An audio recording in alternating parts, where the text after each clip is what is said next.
It's hard to get everything that you need when you're homeless if you're out on the street, because often just trying to meet your basic needs is an issue. Certainly trying to navigate social service systems can be an issue.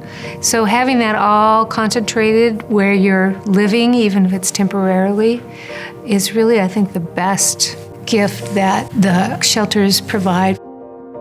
The House of Charity really is a safe haven for anybody 18 and over. It's a low barrier shelter, which means there's no requirement for sobriety or programming or worship or volunteering for services. It's a place where anyone can get a meal, a shower, do their laundry for free. And we also have sleeping programs and a respite program.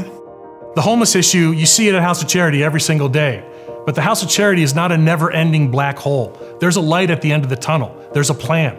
We're building housing every single day, new housing for homeless people, so we can get them out of the House of Charity and into permanent, forever homes. But the longer-term solution that hopefully helps us to empty the House of Charity over time is to build housing for this same population. St. Margaret's is a short-term emergency housing program for homeless families. We do both emergency and transitional housing for families that are homeless in our community. It's an 18-room facility that houses families and provides wraparound support, case management, and really just intentional partnerships to help families move forward in a very short-term model. When a family's in crisis, everything depends on housing. Everything depends on shelter. At St. Margaret's, that's what they do for families. Families that are living in their cars or living on the streets can come into St. Margaret's and start to rebuild some semblance of a normal life for themselves and their kids. That's the first step in that path to stability.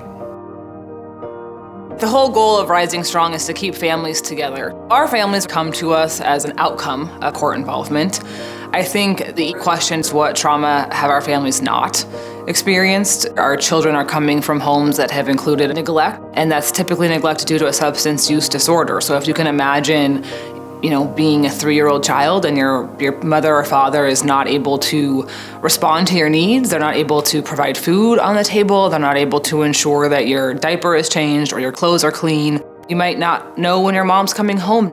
Our children have witnessed oftentimes violent behaviors. They've witnessed drug use. When you think about all the types of trauma a person can endure, our families have endured it. And the hardest part is that our parents endured that as children themselves. So they often behave this way because their own parents behaved this way. It's behavior based on substance use and mental health. It's not who they are when they're sober and happy and able to access supports.